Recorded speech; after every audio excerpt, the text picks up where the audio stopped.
Welcome to Miss Retro Reads. There was one Christmas story I really wanted to get in the 12 episodes of Christmas, but I had too many already. But January 6th is coming up, and that's when the wise men came to visit baby Jesus. So I was thinking, hey, maybe I can squeeze this story in. This is a novel by Henry Van Dyke, and it's called The Other Wise Man. You know the story of the 3 wise men in the East and how they traveled from far away to offer their gifts at the manger cradle in Bethlehem. But have you ever heard the story of the other wise men, who also saw the star in its rising and set out to follow it, yet did not arrive with his brethren in the presence of the young child Jesus, of the great desire of this 4th pilgrim and how it was denied, yet accomplished in the denial, of his many wanderings and the probations of his soul, of the long way of his seeking and the strange way of his finding the one whom he sought. I would tell the tale as I have heard fragments of it in the Hall of Dreams, in the Palace of the Hearts of Men. 1. In the days when Augustus Caesar was master of many kings, and Herod reigned in Jerusalem, there lived in the city of Ecbatana, among the mountains of Persia, a certain man named Artaban. His house stood close to the outermost of the walls, which encircled the royal treasury. From his roof he could look over the 7-fold battlements of black, white, crimson, blue and red, silver and gold, to the hill where the summer palace of the Parthian emperors glittered like a jewel in a crown. Around the dwelling of Artaban spread a fair garden, a tangle of flowers and fruit trees, watered by a score of streams descending from the slopes of Mount Orontes, and made musical by innumerable birds. But all color was lost in the soft, odorous darkness of the late September night, and all sounds were hushed in the deep charm of its silence, save the splashing of the water like a voice, half sobbing and half laughing, under the shadows. High above the trees a dim glow of light shone through the curtained arches of the upper chamber, where the master of the house was holding counsel with his friends. He stood by the doorway to greet his guests, a tall, dark man of about 40 years, with brilliant eyes set near together under his broad brow, and firm lines graven around his fine, thin lips, the brow of a dreamer and the mouth of a soldier, a man of sensitive feeling but inflexible will, one of those who, in whatever age they may live, are born for inward conflict and a life of quest. His robe was of pure white wool, thrown over a tunic of silk, and a white pointed cap with long lapels at the sides rested on his flowing black hair. It was the dress of ancient priesthood of the Magi, called the fire worshippers. "Welcome," he said in his low, pleasant voice, as one after another entered the room. "Welcome, Abbess. Peace be with you. Athabdepas and Tigranes, and with you my father Abgarus. You are all welcome. This house grows bright with the joy of your presence." There were 9 of the men, differing widely in ages, but alike in the richness of their dress of many-colored silks, and in the massive golden collars around their necks, making them as Parthian nobles in the winged circles of gold resting upon their chests, the sign of the followers of Zoroaster. They took their places round a long, black altar at the end of the room, where a tiny flame was burning, Artaban standing beside it and waving a basin of thin tamarisk branches above the fire, fed it with dry sticks of pine and fragrant oils. Then he began the ancient chants of the Yasana, and the voices of his companions joined in the hymn. The fire rose with the chant, throbbing as if the flame responded to the music, until it cast a bright illumination through the whole apartment, revealing its simplicity and splendor. The floor was laid with tiles of dark blue, veined with white pilasters of twisted silver stood out against the blue walls. The clerestory of round-arched windows above them was hung with azure silk. The vaulted ceiling was a pavement of blue stones, like the body of heaven in its clearness, shone with silver stars. From the four corners of the roof hung four golden magic wheels, called the tongues of the gods. At the eastern end, behind the altar, there were two dark red pillars of porphyry. Above them a lintel of the same stone, on which was carved the figure of a winged archer with his arrow set to the string and his bow drawn. The doorway between the pillars, which opened upon the race of the roof, was covered with a heavy curtain of color of a ripe pomegranate, embroidered with innumerable golden rays shooting upward from the floor. In effect, the room was like a quiet, starry night, all azure and silver, flushed in the east with rosy promises of the dawn. It was as the house of a man should be, an expression of the character and spirit of the master. He turned to his friends when the song was ended, and invited them to be seated on the divan at the western end of the room. "You have come tonight," said he, looking around in the circle, "at my call as the faithful scholars of Zoroaster, to renew your worship and rekindle your faith in the God of purity, even as this fire has been rekindled on the altar. We worship not the fire, but him of whom it is chosen symbol, because it is the purest of all created things. It speaks to us of all who is light and truth. It is not so, my father?" "It is well said, my son," answered the venerable Abgarus. The enlightened are never idolaters. They lift the veil of form and go into the shrine of reality, and the new light and truth are coming to them continually through the old symbols. "Hear me, then, my father and my friends," said Artaban, "while I tell you of the new light and truth that have come to me through the most ancient of all signs. We have searched the secrets of nature together and studied the healing virtues of water and fire and plants.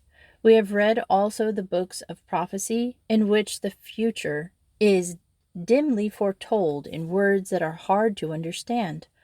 But the highest of all learning is the knowledge of the stars. To trace their course is to untangle the threads of the mystery of life from the beginning to the end. If we could follow them perfectly, and nothing would be hidden from us. But is not our knowledge of them still incomplete?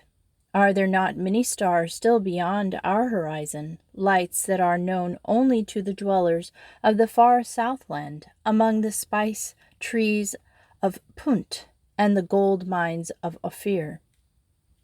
There was a murmur of assent among the listeners. "The stars," said Tigranes, "are the thoughts of the Eternal. They are numberless, but the thoughts of man can be counted like the years of his life. The wisdom of the Magi is the greatest of all wisdoms on earth, because it knows its own ignorance, and that is the secret of power. We keep men always looking and waiting for a new sunrise, but we ourselves understand that the darkness is equal to the light, and that the conflict between them will never be ended."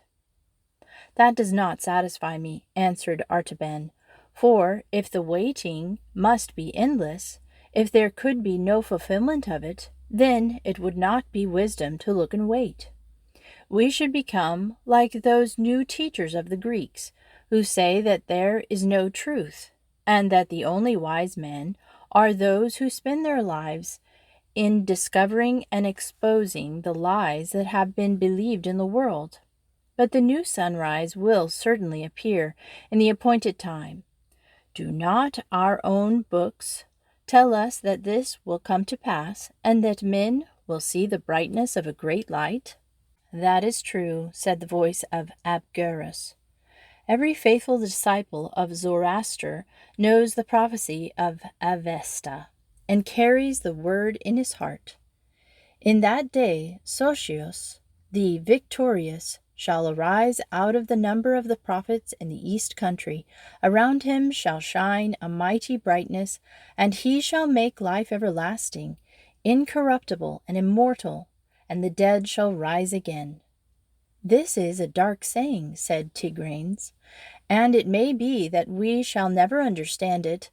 It is better to consider the things that are near at hand, and to increase the influence of the Magi in their own country, rather than to look for one who may be a stranger, and to whom we must resign our power.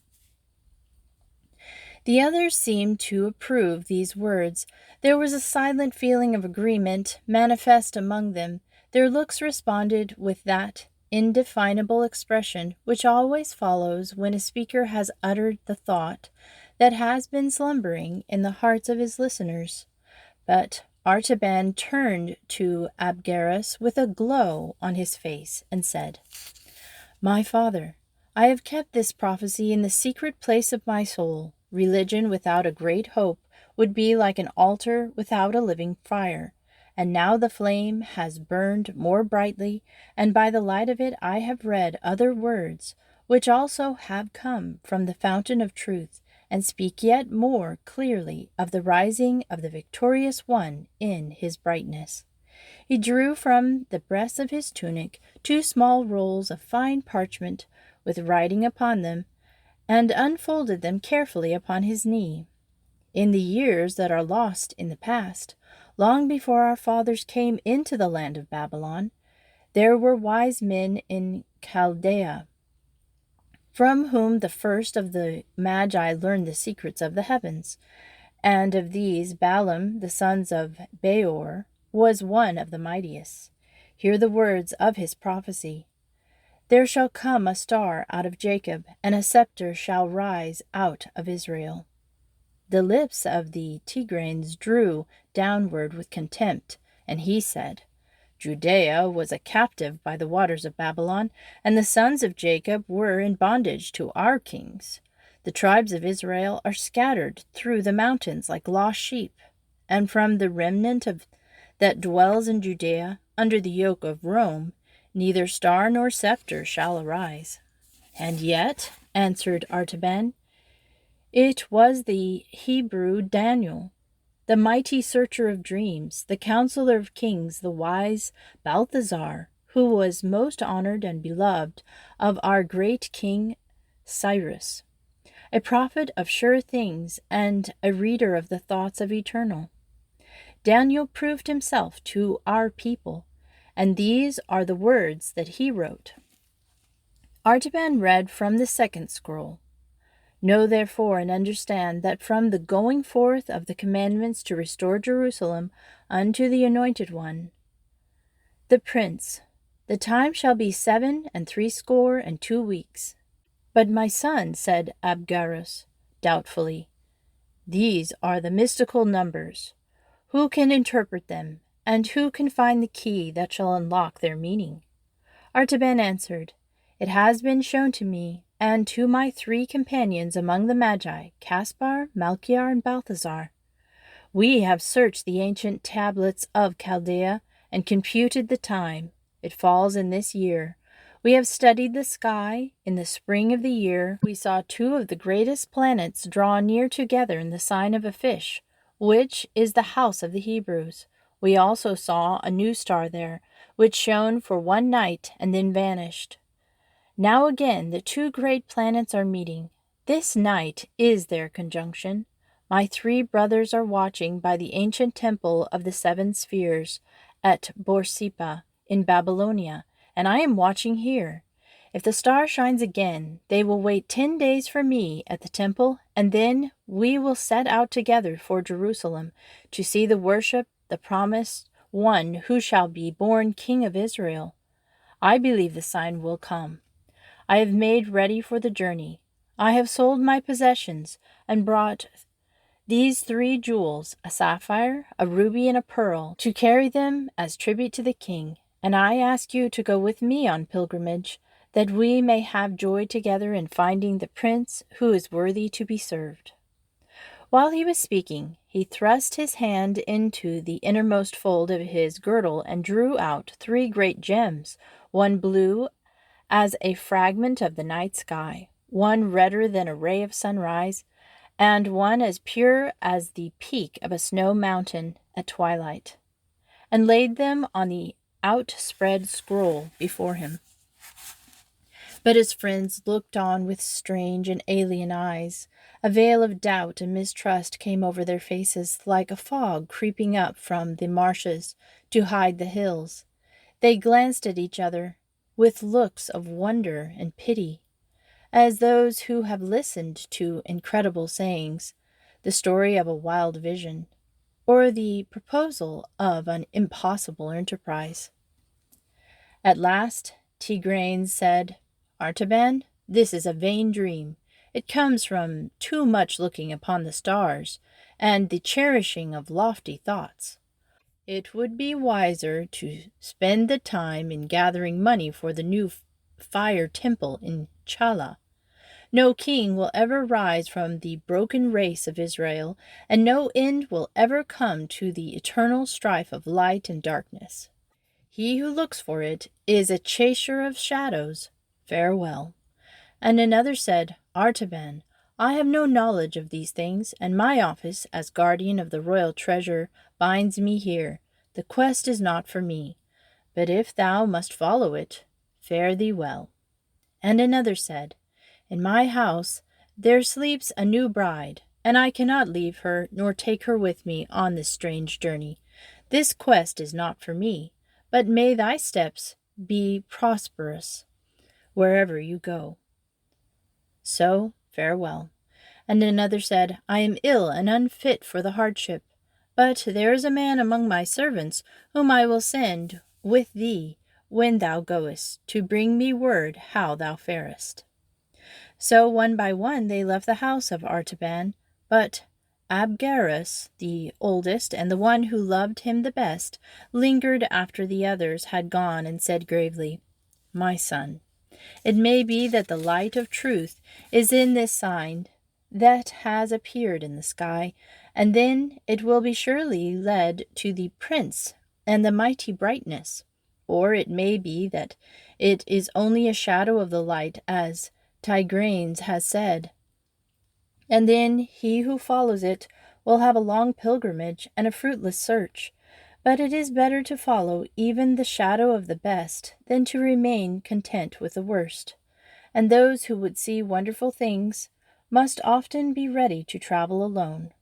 I am too old for this journey, but my heart shall be a companion of thy pilgrimage night and day, and I shall know the end of thy quest. Go in peace." Then Abgarus went out of the azure chamber with its silver stars, and Artaban was left in solitude. He gathered up the jewels and replaced them in his girdle.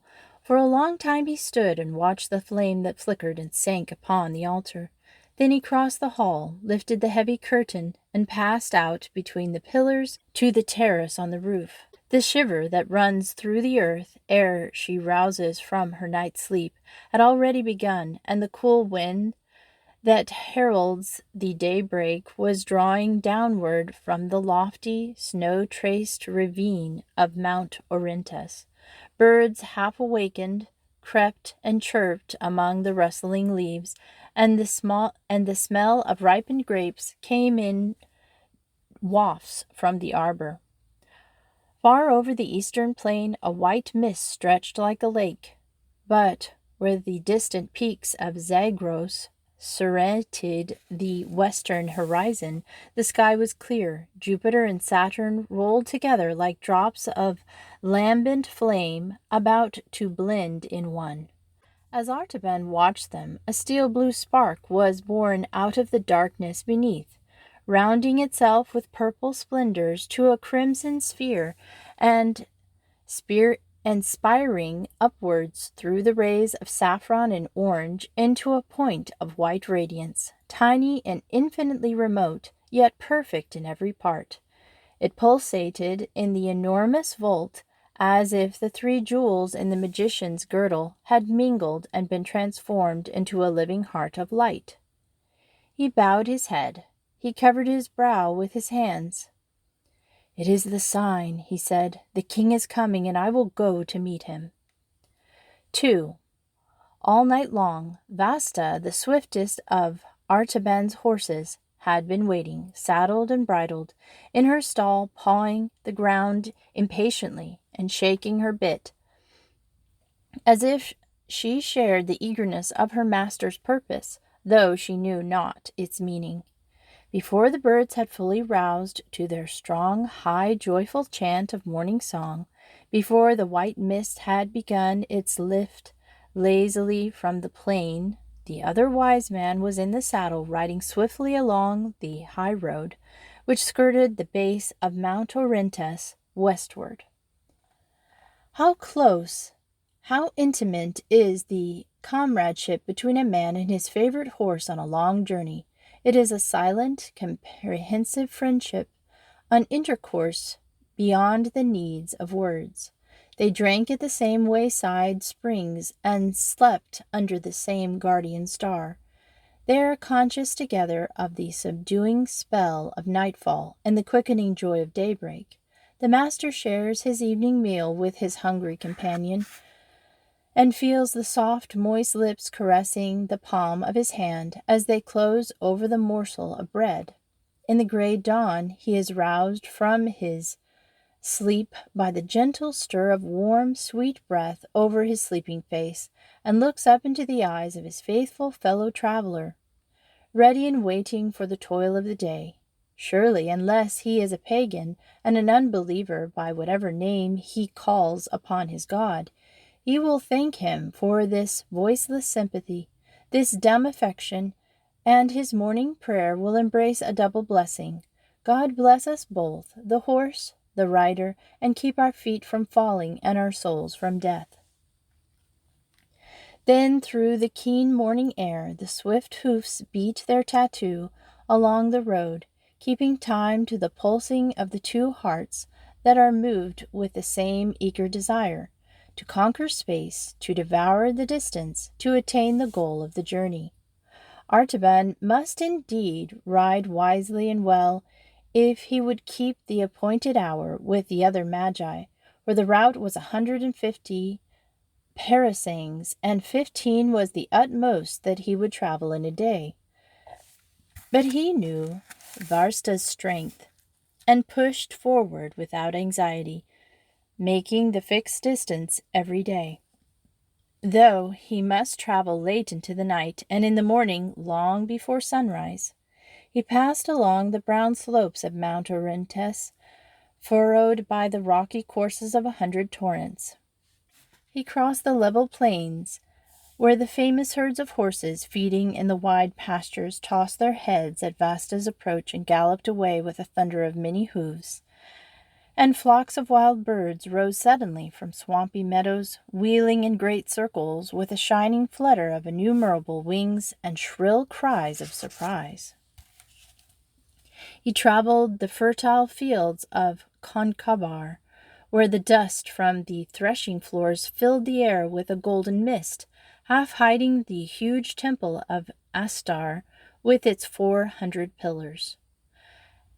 At Bagstan, among the rich gardens watered by fountains from the rock, he looked up at the mountain thrusting its enormous rugged brow out over the road, and saw the figure of King Darius trampling upon his fallen foes, and the proud lists of his wars and conquers graven high upon the face of the eternal cliff.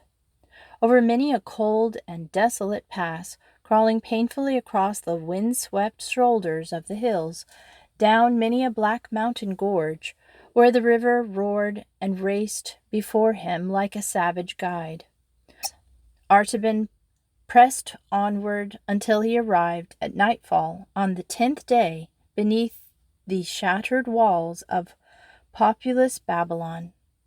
Vazda was almost spent, and Artaban would gladly have turned into the city to find rest and refreshment for himself and for her. but he knew that it was 3 hours' journey yet to the Temple of the Seven Spheres, and he must reach the place by midnight if he would find his comrades waiting. So he did not halt, but rode steadily across the stubble fields. A grove of date palms made an island of gloom in the pale yellow sea, and she passed into the shadow. Vasta slackened her pace and began to pick her way more carefully. Near the farther end of the darkness, an access of caution seemed to fall upon her. She scented some danger or difficulty. It was not in her heart to fly from it, only to be prepared for it and to meet it wisely, as a good horse should. The grove was also silent as a tomb. Not a leaf rustled, and not a bird sang. She felt her steps before her, delicately, carrying her head low, and sighing now and then with apprehension. At last she gave a quick breath in anxiety and dismay, and stood stock still, quivering in every muscle, before a dark object, the shadow of the last palm tree. Artaban dismounted. The dim starlight revealed the form of a man laying across the road. His humbled dress and the outline of his haggard face showed that he was probably one of the Hebrews who still dwelt in great numbers around the city. His pallid skin, dry and yellow as parchment, bore the mark of the deadly fever which ravaged the marshlands in autumn. The chill of death was in his lean hand, and as Artaban released it, the arm fell back inertly upon the motionless chest. He turned away with a thought of pity, leaving the body to that strange burial which the Magians deemed most fitting, the funeral of the desert from which the kites and vultures rise on dark wings, and the beasts of prey slink furtively away. When they are gone, there is only a heap of white bones on the sand. But as he turned, a long, faint, ghostly sigh came from the man's lips. The bony fingers gripped the hem of the magician's robe and held it fast. Artaban's heart leapt in his throat, not with fear, but with a dumb resentment at the importunity of this blind delay. How could he stay here in the darkness to minister to a dying stranger? What claim had this unknown fragment of human life upon his compassion or his service?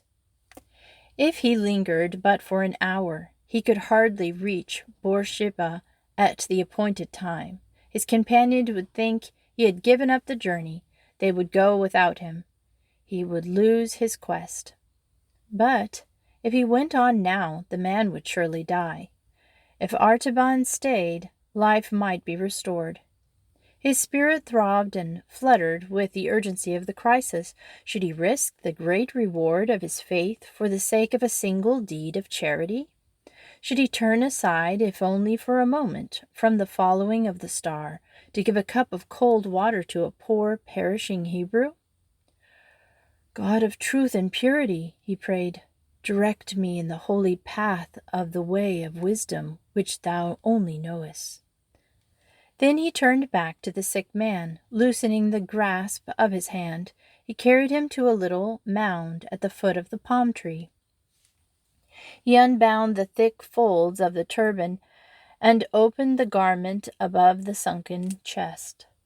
He brought water from one of the small channels near by and moistened the sufferer's brow and mouth. He mingled a draught of one of those simple but potent remedies which he carried always in his girdle, for the Magians were physicians as well as astrologers, and poured it slowly between the colorless lips. Hour after hour he labored, as only a skillful healer of disease can do, and at last the man's strength returned. He sat up and looked about him. "Who art thou?" he said, in the rude dialect of the country, "and why hast thou sought me here to bring back to my life?" "I am Artaban, the Magian." of the city of Ecbatana, and I am going to Jerusalem in search of the one who is to be born King of the Jews, a great prince and deliverer of all men. I dare not delay any longer upon my journey, for the caravan that has awaited for me may depart without me. But see, here is all that I have left of bread and wine, and here is a portion of healing herbs. When thy strength is restored, thou canst find the dwelling of the Hebrews among the house of Babylon. The Jew raised his trembling hand solemnly to heaven. Now may the God of Abraham, Isaac, and Jacob bless and prosper the journey of the merciful, and bring him in peace to his desired haven. Stay, I have nothing to give thee in return, only this, that I can tell thee where the Messiah must be sought. For our prophets have said that he should be born not in Jerusalem, but in Bethlehem of Judea.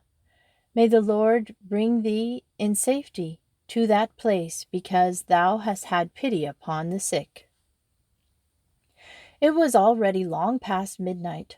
Artaban rode in haste, and Vasda, restored by the brief rest, ran eagerly through the silent plain and swam the channels of the river. She put forth the remnant of her strength and fled over the ground like a gazelle.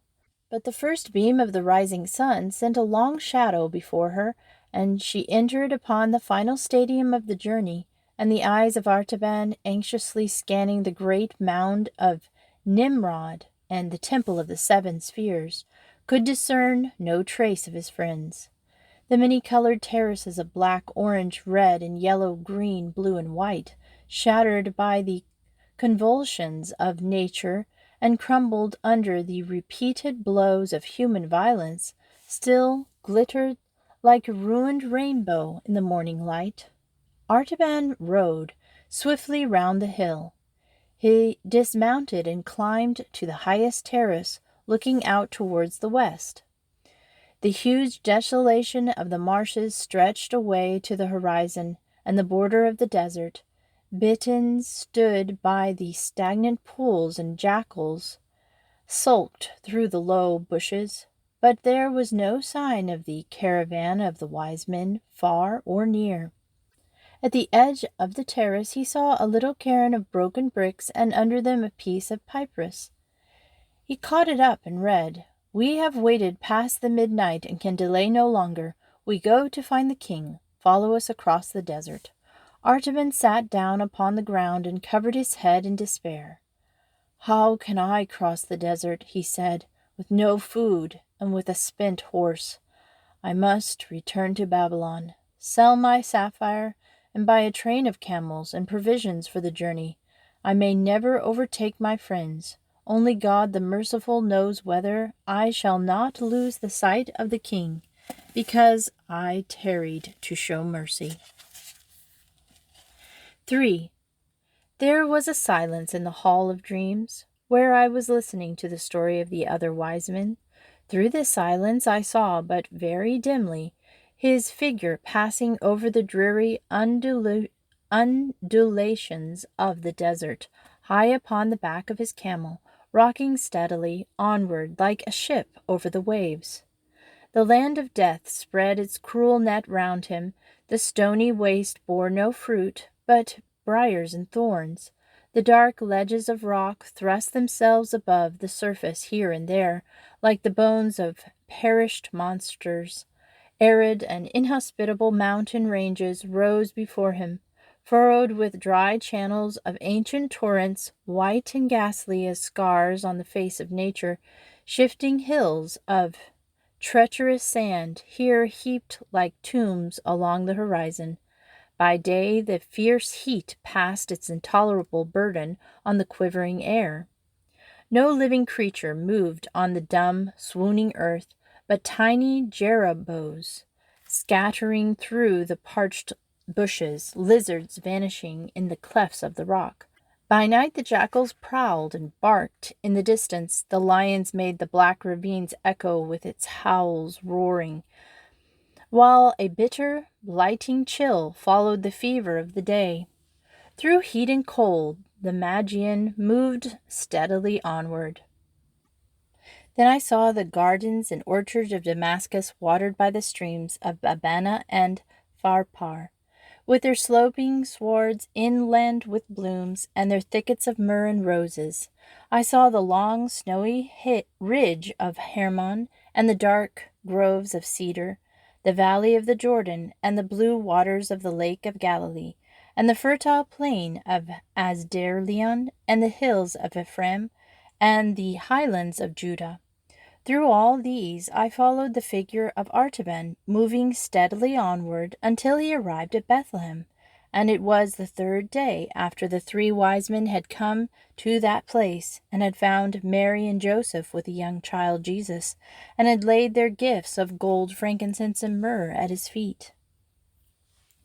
Then the other wise man drew near, weary, but full of hope, bearing his ruby, his pearl, to offer to the king. For now at last, he said, I shall surely find him, though I be alone, and later than my brethren. This is the place of which the Hebrew exile told me that the prophets had spoken, and here I shall behold the rising of the great light. But I must inquire about and visit of my brethren, and to what house the star directed them, and to whom they presented their tribute. The streets of the village seemed to be deserted, and Artaban wondered whether the men had all gone up to the hill pastures to bring down their sheep. From the open door of the cottage he heard the sound of women's voices singing softly. He entered and found a young mother hushing her baby to rest. She told him of the strangers from the east who had appeared in the village 3 days ago, and how they said that a star had guided them to the place where Joseph of Nazareth was lodging with his wife and her newborn child, and how they had paid reverence to the child and given him many rich gifts. But the travelers disappeared again, she continued, as suddenly as they had come. We were afraid at the strangeness of their visit. We could not understand it. The man of Nazareth took the child and his mother and fled away that same night, secretly, and it was whispered that they were going to Egypt. Ever since there has been a spell upon the village. Something evil hangs over it. They say that the Roman soldiers are coming from Jerusalem to force a new tax from us, and the men have driven the flocks and herds far back along the hills and hidden them to escape it. Artaban listened to her gentle, timid speech, and the child in her arms looked up in his face and smiled, stretching out its rosy hands to grasp at the winged circles of gold on his chest. His heart warmed to the touch. It seemed like a great love and trust to one who had journeyed long in loneliness and perplexity, fighting with his own doubts and fears, and followed a light that was veiled in clouds. Why might not this child have been the promised prince? He asked within himself, and he touched its soft cheek. Kings have been born ere now in lowlier houses than this, and the favorite of the stars may rise even from a cottage. But it has not seemed good to the God of wisdom to reward my search so soon and so easily. The one whom I seek has gone before me, and now I must follow the king to Egypt. The young mother laid the baby in its cradle and rose to minister to the wants of the strange guests that fate had brought into her house. She set food before him, the plain fare of peasants, but willingly offered, and therefore full of refreshment for the soul as well as for the body.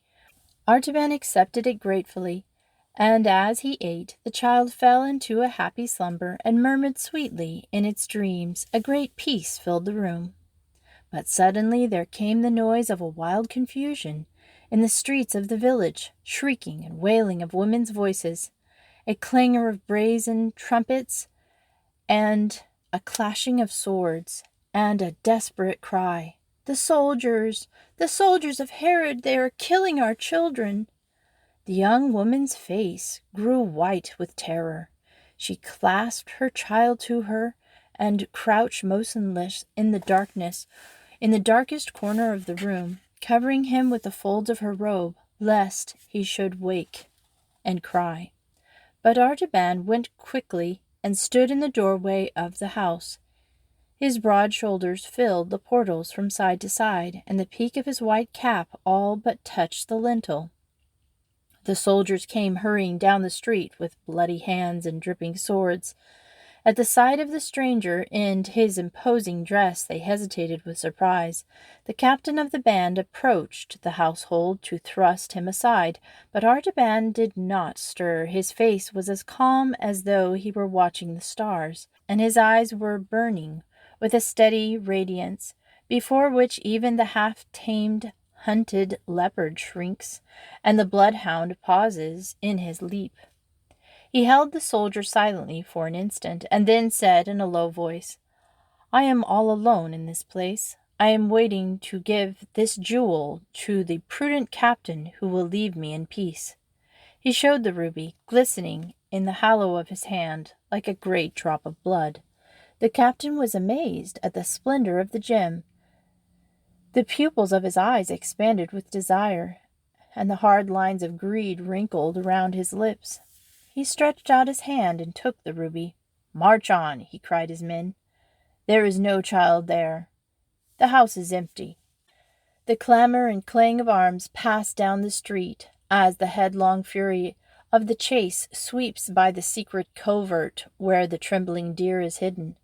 Artaban re-entered the cottage. He turned his face to the east and prayed, "God of truth, forgive my sin. I have said the thing that was to save a life of the child, and 2 of my gifts are gone. I have spent for men that which was meant for God. Shall I ever be worthy to see the face of the king?" But the voice of the woman weeping for joy in the shadows behind him said very gently, "Because thou hast saved the life of my little one, my Lord bless thee and keep thee. The Lord make his face to shine upon thee and be gracious upon thee. The Lord lift up his countenance upon thee and give thee peace." Chapter 4. Again there was a silence in the Hall of Dreams, deeper and more mysterious than the first interval, and I understood that the years of Artaban were flowing very swiftly under the stillness. I caught only a glimpse here and there of the river of his life shining through the mists that concealed its course. I saw him again at the foot of the pyramids, which lifted their sharp points into the intense saffron glow of the sunset sky, changeless mountains of the perishable glory of the imperishable hope of men. He looked up into the face of the crouching Sphinx, and vainly tried to read the meaning of the calm eyes, smiling mouth. Was it, indeed, the mockery of all effort and all aspirations, as Tigranes had said, the cruel jest of a riddle that has no answer, a search that never can succeed? Or was there a touch of pity and encouragement in the inscrutable smile, a promise that even the defeated should attain a victory, and the disappointed should discover a prize, and the ignorant should be made wise, and the blind should see, and the wandering should come into heaven at last? I saw him again in an obscure house of Alexandria, taking counsel with a Hebrew rabbi, the venerable man, bending over the rolls of parchment on which the prophecies of Israel were written, read aloud the pathetic words which foretold the sufferings of the promised Messiah, the despised and rejected of men, the man of sorrows and acquainted with grief. "And remember, my son," he said, fixing his eyes upon the face of Artaban, "the king whom thou seekest is not to be found in a palace, nor among the rich and powerful. If the light of the world and the glory of Israel has been appointed to come with the greatness of earthly splendor, it must have appeared long ago. For no son of Abraham will ever again rival the power which Joseph had in the palaces of Egypt, or the magnificence of Solomon, throned between the lions in Jerusalem. But the light for which the world is waiting is a new light, the glory that shall rise out of patient and triumphant suffering, the kingdom which is to be established forever in a new kingdom, the reality of the unconquerable love." I don't know how this shall come to pass, nor how the turbulent kings and peoples of earth shall be brought to acknowledge the Messiah and pay homage to him. But this I know, those who seek him will do well to look among the poor and the lowly, the sorrowful and the oppressed. So I saw the other wise men again and again traveling from place to place and searching among the people of the dispersion with whom the little family from Bethlehem might perhaps have found a refuge. He passed through countries where famine lay heavy upon the land and the poor were crying for bread. He made his dwelling in plague-stricken cities where the sick were languishing in the bitter companionship of helpless misery. He visited the oppressed and the afflicted in the gloom of subterranean prisons, and the crowded wretchedness of slave markets, and the weary toil of galley ships. In all the populous and intricate world of anguish, though he found none to worship, he found many to help. He fed the hungry and clothed the naked and healed the sick and comforted the captives. And his years passed more swiftly than the weaver's shuttle that flashes back and forth through the loom while the web grows. The pattern is completed. It seemed almost as if he had forgotten his quest, but once I saw him for a moment as he stood alone at sunrise, waiting at the gate of a Roman prison.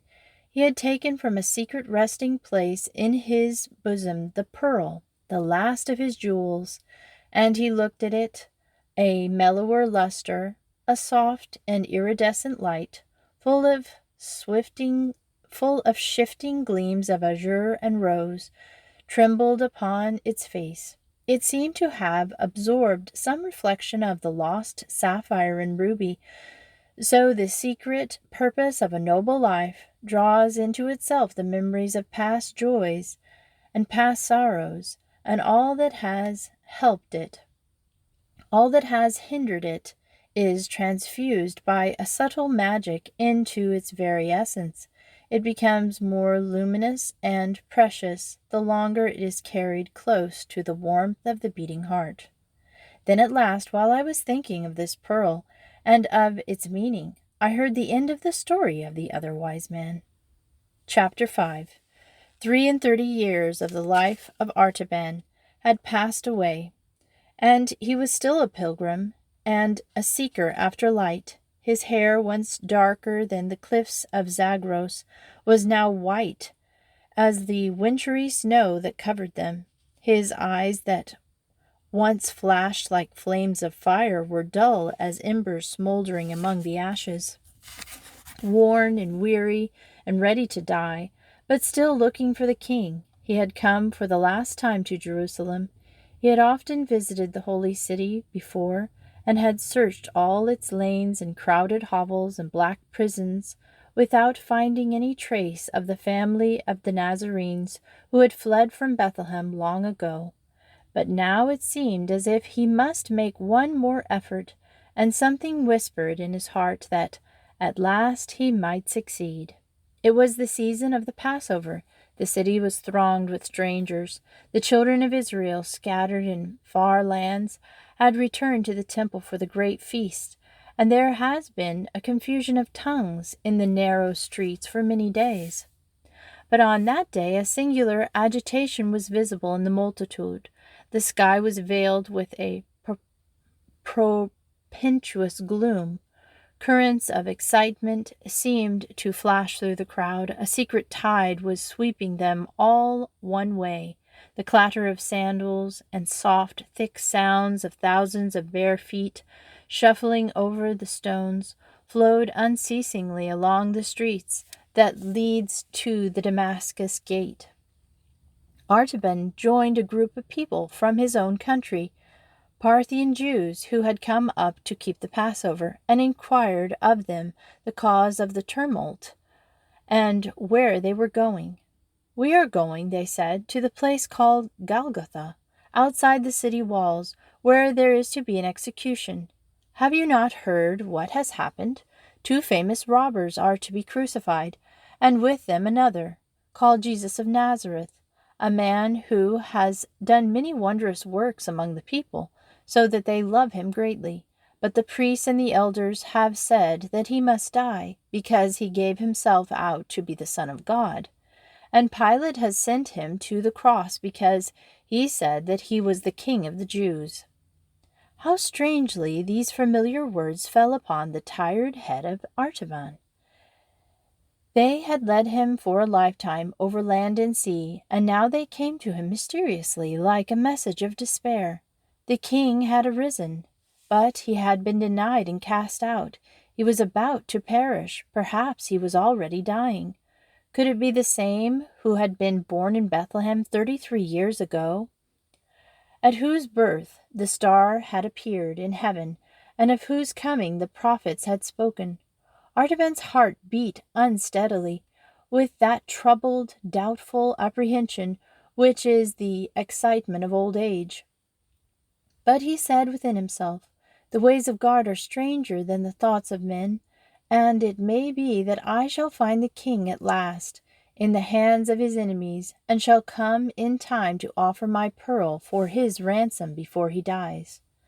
So the old man followed the multitude with slow and painful steps towards the Damascus gate of the city.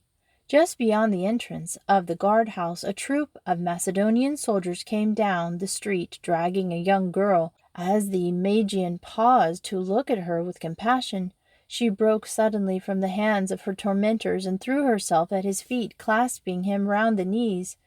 She had seen his white cap and the winged circle on his chest. "Have pity on me," she cried, "and save me for the sake of God of purity. I also am a daughter of the true religion which taught by the Magi. My father was a merchant in Parthia, but he is dead, and I am seized for his debts to be sold as a slave. Save me from worse than death." Artaban trembled. It was the old conflict in his soul, which had come to him in the palm grove of Babylon, in the cottage of Bethlehem, conflict between the expectation of faith and the impulse of love. Twice the gift which he had consecrated to the worship of religion had been drawn to the service of humanity. This was the third trial and ultimate probation, the final and irrevocable choice. Was it his great opportunity or his last temptation? He could not tell. One thing only was sure to his divided heart. To rescue this helpless girl would be a true deed of love. And is not love the light of the soul? He took the pearl from his bosom. Never had it seemed so lustrous, so radiant, so full of tender, living luster. He laid it in the hand of the slave. "This is thy ransom, daughter. It is the last of my treasure, which I kept for the king." While he spoke, the darkness of the sky deepened, and the shuddering tremors ran through the earth, heaving convulsively, like someone who struggles with a mighty grief. The walls of the houses rocked to and fro. Stones were loosened and crashed into the street. Dust clouds filled the air. Soldiers fled in terror, reeling like drunken men. But Artaban and the girl, whom he had ransomed, crouched helpless beneath the wall. What had he to fear? What had he to hope? He had given away the last remnant of his tribute to the king. He had parted with the last hope of finding him. The quest was over, and it had failed. But even in that thought, accepted and embraced, there was peace. It was not resignation. It was not submission. It was something more profound and searching. He knew that all was well, because he had done the best that he could from day to day. He had been true to the light that had been given to him. He had looked for more. If he had not found it, if a failure was all that came out of his life, doubtless that was the best that was possible. He had not seen the revelation of life everlasting, incorruptible, and immortal, but he knew that even if he could live his earthly life over again, he could not be otherwise than it had been. One more lingering pulsation of the earthquake quivered through the ground. A heavy tile shaken from the roof fell and struck the old man on the temple. He lay breathless and pale, his gray head resting on the girl's shoulder, and the blood trickled from the wound. As she bent over him, fearing that he was dead, there came a voice through the twilight, very small and still, like the music sound from a distance, in which the notes are clear, but the words are lost. The girl turned to see if someone had spoken from the window above them, but she saw no one. Then the old man's lips began to move, as if in answer, and she heard him say, in the Parthian tongue, "Not so, my lord, for when saw I thee an hungered and fed thee, or thirsty and gave thee drink? When saw I thee a stranger and took thee in, or naked and clothed thee? When saw I thee sick or in prison, and came unto thee? 33 years have I looked for thee, but I have never seen thy face, nor ministered to thee, my king." He ceased. The sweet voice again came, and again the maid heard it, very faint and far away. But now it seemed as though she understood the words. "Verily I say unto thee, inasmuch as thou hast done it unto one of these least of these my brethren, thou hast done it unto me." A calm radiance of wonder, joy, lighted the pale face of Artaban, like the first rays of dawn on a snowy mountain peak. A long breath of relief exhaled gently from his lips. His journey was ended, his treasures were accepted, and the other wise men had found the king. The end.